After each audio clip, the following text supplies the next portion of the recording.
तो so that symmetric group P3 और S3 of degree 3 is solvable. अगला theorem है, ठीक है। ये MSc math first semester abstract algebra का सॉल्वेबल ग्रुप चल रहा है।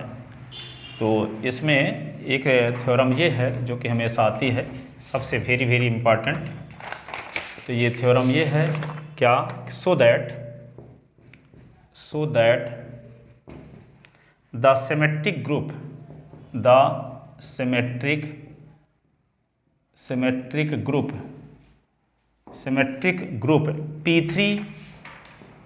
P3 और कुछ राइटर इसको S3 भी लिखते हैं, ठीक है। गोयल एंड गुप्ता में P3 लिखा है और एच के पाठक में S3 लिखा हुआ है।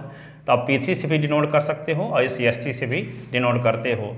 So that symmetric group P3 और S3 ऑफ डिग्री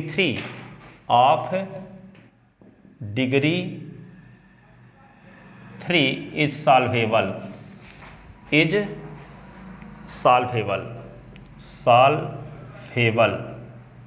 ये प्रूव करना है। तो सिंस P3 contains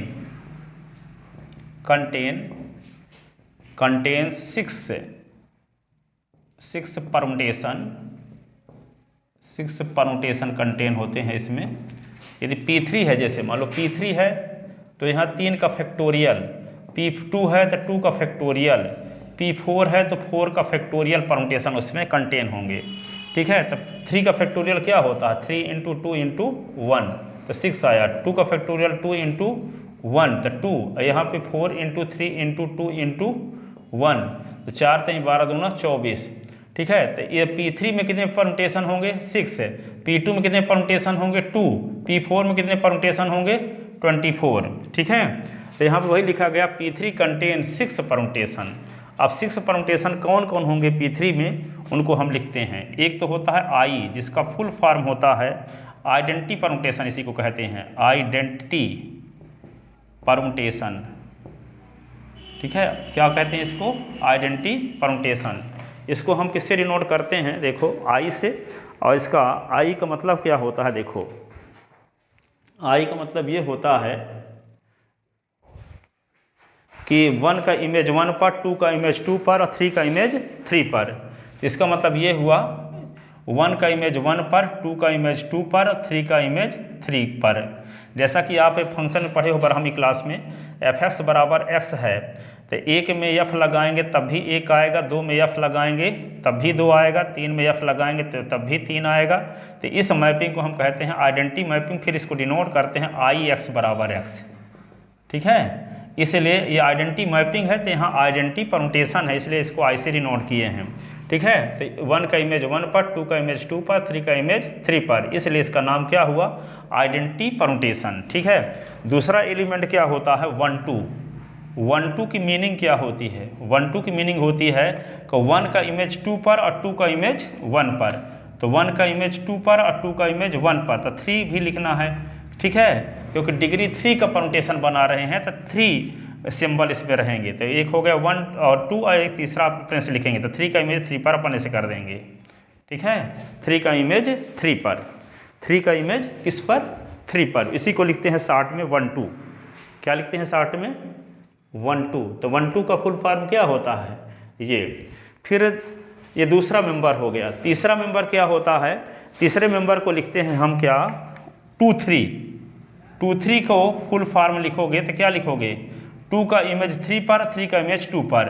तो 2 का इमेज 3 पर और 3 का इमेज 2 पर, तो 1 है ही नहीं, तो 1 का इमेज 1 पर, ऐसे। फिर आगे लिखते क्या है, 3 1। तो 3 1 का मतलब क्या हुआ, 3 का इमेज 1 पर और 1 का इमेज 3 पर। तो 1 का इमेज 3 पर और 3 का इमेज 1 पर, तो 2 का इमेज 2 पर, अपने से लिख दो। फिर क्या आता है, 1 2 3। तो 1 का इमेज 2 पर, 1 का इमेज 2 पर, 2 का इमेज 3 पर और 3 का इमेज 1 पर, ये हुआ। फिर आता है क्या, 1 3 2। इसका मतलब ये हुआ कि 1 का इमेज 3 पर और 3 का इमेज 2 पर और 2 का, हाँ तो 3 तीसरे नंबर में आएगा ना। 1 का इमेज 3 पर, 3 का इमेज 2 पर और 2 का इमेज क्या, 1। 2 का इमेज 1 पर, ऐसे 1 का 3 पर, 3 का 2 पर और 2 का 1 पर, तो 2 का 1 पर, 1 का 3 का और 3 का 2 पर, ये हुआ। तो यहाँ पे तो कितने एलिमेंट हो गए, 1 2 3 4 5 6, तो 6 एलिमेंट आ गए। इसका मतलब P3 के एलिमेंट क्या होंगे, P3 में ये एलिमेंट होंगे। एक एलिमेंट तो होगा ये आइडेंटिटी जिसको आई कहते हैं, ठीक है। तो ये आई को ऐसे लिखते हैं, कैसे 1 2 3, तो 1 2 3 ऐसे। फिर दूसरा एलिमेंट क्या होगा, ये 1 2 3, ये होगा 2 1 3, 2 1 3। फिर यहाँ पे देखो 1 2 3, 1 2 3, इसका होगा 1 3 2, 1 3 2। तीसरा एलिमेंट क्या हुआ 1 2 3, 1 2 3, 1 2 3, ये होगा 3 2 1, 3 2 1। फिर क्या लिखेंगे 1 2 3, ये होगा 2 3 1, 2 3 1, 2 3 1। फिर क्या होगा 1 2 3, फिर से तो 1 2 3, और इसके एलिमेंट क्या हो गए 3 1 2, 3 1 और ये 2, ये P3 के मेंबर हुए। तो गिन लो इनको 1 2 3 4 5 6 परमुटेशन है और कोई रिपीट नहीं है, सब डिफरेंट हैं। तो P3 में 6 मेंबर हैं, ठीक है। और ये P, ये क्या है multiplication of permutation binary operation के रिस्पेक्ट ग्रुप होता है, आप BSc सेकंड ईयर में पढ़े हो, ठीक है। तो ये ग्रुप है। अब इसके हम क्या बनाएंगे, इसको शार्ट में वैसे भी ऐसे भी लिखते हैं P3 इज इक्वल टू, इनका शार्ट नेम तो आई है पहले वाले का, जैसे यहाँ लिखे थे आई, जिसको आइडेंटिटी परमुटेशन कहते हैं। फिर इसका नाम शार्ट में 1 2 लिख देते हैं, 1 और 2। और फिर इसका नाम क्या लिख देंगे 2 3, 2 3। इसको क्या लिख देंगे 3 1, 3 1। इसको क्या लिख देंगे 1 2 3, 1 2 3। और इसको क्या लिख देंगे 1 3 2, 1 3 और 2। ये हुआ P3 के मेंबर, ठीक है। P3 या S3 कहो इसको, ये 6 एलिमेंट हुए। अब इनसे हम नॉर्मल सब ग्रुप बनाते हैं। तो एक नॉर्मल सब ग्रुप वे ले लेते हैं जिसमें 3 3 हैं सिंबल, ये और आई ले लेते हैं, ठीक है। दूसरे में क्या ले लेते हैं, एक तो एक को हम इसको मान लेते हैं, P3 को ही मान लेते हैं नॉर्मल सब ग्रुप, ठीक है। P3 आइडेंटिटी एलिमेंट तो होबे होप करेगा। एक और मान लेते हैं जिसमें 3 वाले हैं, आई जे और ये। तो यहाँ पे टेक क्या मान लेते हैं, इसको लिखो टेक N0 बराबर P3। अब P3 में कौन कौन एलिमेंट लेते हैं, आई ले लिए, फिर क्या ले लिए 1 2 3 ले लिए, 1 2 3। इसको 1 3 2, इसको हम A3 भी से डिनोट करते थे BSc सेकंड ईयर में, ठीक है। तो ये P3 को P3 ये नहीं है, इसको हम A3 लिखना चाहिए ऐसे। N0 इज इक्वल टू, अरे क्या गलत लिख दिए। N0 का मतलब क्या है P3 है, N0 का मतलब P3, ठीक है, जिसमें पूरे एलिमेंट रहेंगे, ठीक है। और इसमें कौन कौन एलिमेंट रहेंगे, ये एलिमेंट रहेगा आई, फिर क्या रहेगा 1 2, एक रहेगा 2 3, फिर क्या होगा 2 3 3 1 3 1, फिर 1 2 3 1 2 3, फिर क्या 1 3 और 2, ये हुआ। इसको N0 से डिनोट कर लिए, ठीक है। फिर N1 का मतलब क्या होता है A3 तीन सिंबल वाली, तो आई हुआ। और फिर क्या ले लो 1 2 3, 1 2 3 ले लिए, और क्या ले लिए 1 3 2 ले लिए। ये इसको हम क्या मान लिए N1। N2 किसको मान लिए, जिसमें सिर्फ आइडेंटिटी एलिमेंट है आई, ठीक है। तो एक सीरीज बनाते हैं हम, कंसीडर करते हैं एक सीरीज। कौन सी सीरीज कंसीडर करते हैं, then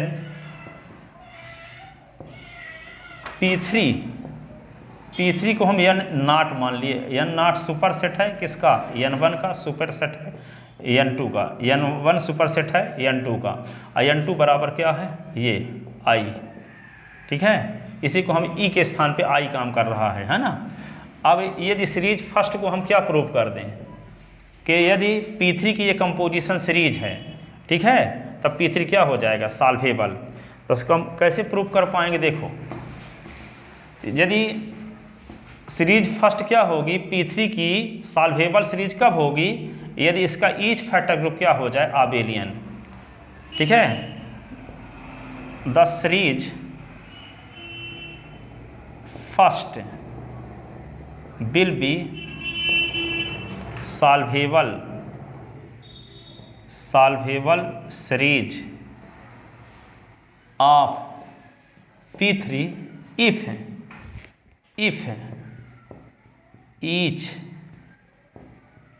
each factor groups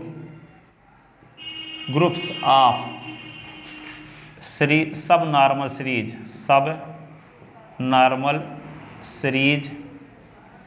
first is an abelian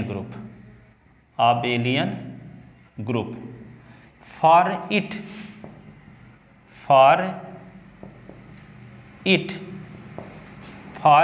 we see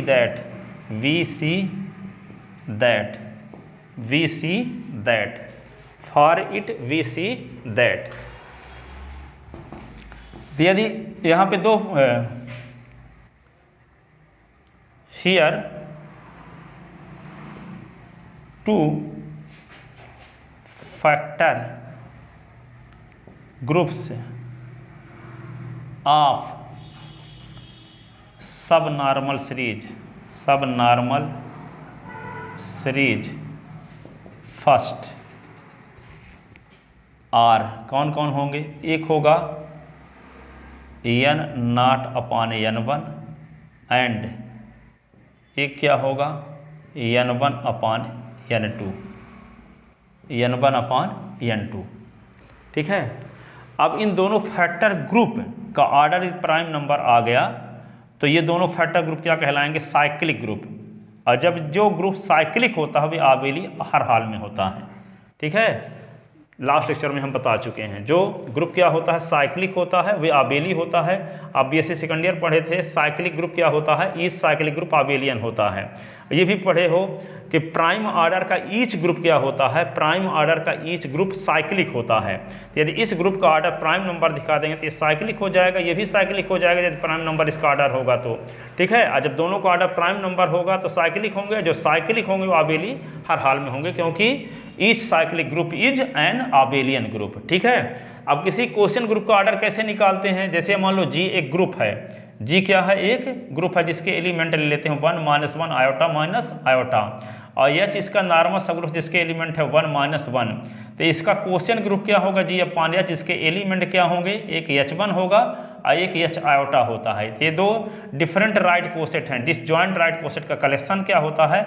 multiplication of coset boundary operation के रिस्पेक्ट एक ग्रुप बनाता है जिसे हम क्वेश्चन ग्रुप कहते हैं। ठीक है, अब यहाँ पे देखते हैं कि जी अपॉन एच में कितने एलिमेंट हैं? यहाँ 2। तो order of G upon H is equal to, यहाँ देखो गिनने से पता चला कि 2 एलिमेंट हैं, लेकिन ये 2 एलिमेंट दूसरे तरीके से भी निकाला जा सकता है। कैसे निकाला जा सकता है? जैसे मान लो निकाल लिए क्या ऑर्डर ऑफ जी, थोड़ा सा इसको मिटा के अब लिखते हैं। जैसे मान लो order of G upon H निकालना है तो ऐसे भी निकाल सकते हो, ऑर्डर ऑफ जी कर दो अपॉन ऑर्डर ऑफ एच कर दो। तो ऑर्डर ऑफ जी क्या है? यहाँ पे 4 एलिमेंट हैं, 1 2 3 4। तो order of G is equal to क्या हो गया 4, और एच में कितने एलिमेंट हैं? 1 2। तो ऑर्डर ऑफ एच क्या है? 2। तो 2 का भाग देंगे तो 2 × 4 आया, तो 2 एलिमेंट आया क्वेश्चन ग्रुप में। तो 2 एलिमेंट है भी, देख लो यहाँ 2 एलिमेंट। ठीक है, तो इस प्रकार क्वेश्चन ग्रुप का ऑर्डर हम ऐसे भी निकाल सकते हैं कि order of G upon H is equal to order of G upon order of H कर सकते हैं, तब भी क्वेश्चन ग्रुप का ऑर्डर निकल आता है। ठीक है, तो इन दोनों ग्रुप का हम क्या निकालेंगे? इन दोनों फैक्टर ग्रुप का हम ऑर्डर निकालेंगे। दोनों का ऑर्डर प्राइम नंबर आ जाता है तो हम कहेंगे ये दोनों साइक्लिक ग्रुप हैं। जो साइक्लिक ग्रुप होते हैं तो वे आबेली हर हाल में होते हैं, इसलिए दोनों फैक्टर ग्रुप क्या हो जाएंगे? आबेली। और जब दोनों आबेली हो जाएंगे तो सीरीज फर्स्ट क्या हो जाएगी? P3 की सॉल्वेबल सीरीज हो जाएगी। जब P3 की सॉल्वेबल सीरीज हो जाएगी तो P3 क्या हो जाएगा? सॉल्वेबल ग्रुप हो जाएगा। ठीक है, P3 क्या हो जाएगा? Solvable group. तो हम क्या देखते हैं? यहाँ देखते हैं दोनों का ऑर्डर निकाल करके कि प्राइम नंबर आता है कि नहीं। तो देखते हैं, देखो तो यहाँ पे देखने से पता चल रहा है जिसको किसको माने थे। यहाँ आपको ये पता है कि यहाँ पे n1 में कितने एलिमेंट हैं? गिन लो। n1 में order of n1 is equal to है order of n1 is equal to है 3। Order of n0 is equal to क्या है? इसमें देखो एलिमेंट कितने हैं? 6। तो order of n0 is equal to है 6। और यहाँ देखो n2 में कितने एलिमेंट हैं? 1 है। तो order of n2 is equal to है 1। ठीक है, तो अब दोनों फैक्टर ग्रुप का ऑर्डर हम निकालते हैं, दोनों फैक्टर ग्रुप का ऑर्डर निकालते हैं ताकि सीरीज फर्स्ट देखो तो for we see that the order of क्या लिखते हैं n नॉट अपॉन n1, इसी को क्या लिख सकते हैं order of n not upon order of n1। तो n नॉट का ऑर्डर क्या है, देखो यहाँ 6, इसका ऑर्डर क्या है, इसका n1 का ऑर्डर 3, तो 3 2 जा ये 2 which is prime number, which is prime number, which is prime number. ठीक है, अब ऑर्डर ऑफ यहाँ पे क्या है, ऑर्डर ऑफ क्या निकालते हैं n1, ऑर्डर ऑफ n1 अपॉन n2, इस फैक्टर ग्रुप का ऑर्डर निकालते हैं। ठीक है, तो इसको क्या लिख सकते हैं order of n1 upon order of n2। n1 का ऑर्डर क्या है, देखो n1 का ऑर्डर है 3 और n2 का ऑर्डर क्या है, n2 का ऑर्डर 1 है, तो 3 में 1 का भाग दोगे तो 3 आएगा। Which is prime number, which is prime number, which is prime number. ठीक है, इसलिए ये दोनों फैक्टर ग्रुप क्या हो गए, दोनों का ऑर्डर प्राइम नंबर होने की वजह से ये दोनों फैक्टर ग्रुप क्या हुए, साइक्लिक ग्रुप हुए। ठीक है, implies both factor group n not upon n1 and n1 upon n2 are cyclic group। cyclic group क्यों, because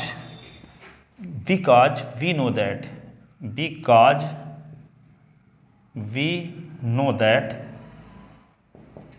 each group of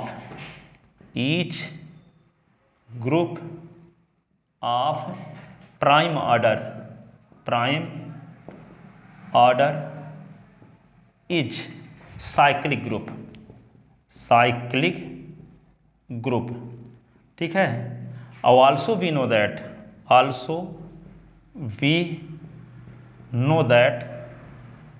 every cyclic group is an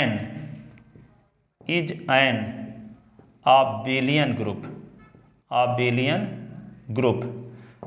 thus या hence लिख सकते हैं, hence factor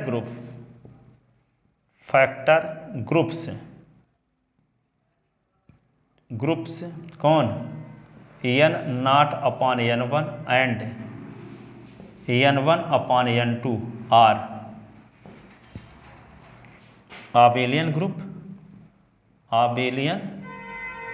group implies series first is solvable series of P3 implies series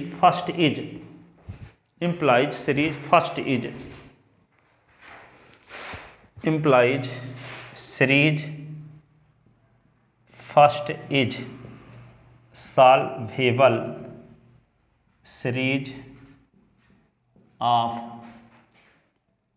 P3 or S3 hence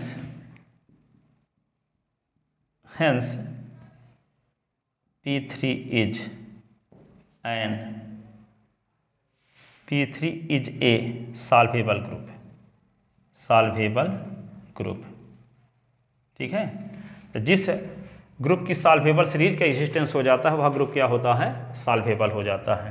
तो P3 की solvable series का existence हुआ क्योंकि ये P3 के लिए जो हम सीरीज एक सब नॉर्मल सीरीज कंसीडर किए थे, तो उस सब नॉर्मल सीरीज की ईच फैक्टर ग्रुप क्या हो गया, ईच फैक्टर ग्रुप का ऑर्डर प्राइम नंबर होने की वजह से वे साइक्लिक ग्रुप हुआ। जो ग्रुप साइक्लिक होता है तो वे क्या होता है, साइक्लिक ग्रुप आबेली होता है। तो आबेली होगा तो ये फैक्टर ग्रुप क्या हो गए, आबेली हो गए। तो सीरीज फर्स्ट के ईच फैक्टर ग्रुप क्या हो गए, आबेली हो गए। तो जिस सब नॉर्मल सीरीज के ईच फैक्टर ग्रुप आबेली होते हैं वे सीरीज क्या कहलाती है, सॉल्वेबल सीरीज कहलाती है। ठीक है, इस प्रकार वे P3 की एक सॉल्वेबल सीरीज का एग्जिस्टेंस है, इस वजह से P3 क्या हुआ, एक सॉल्वेबल ग्रुप हुआ। तो आई होप आपके समझ में आया होगा। Thank you so much.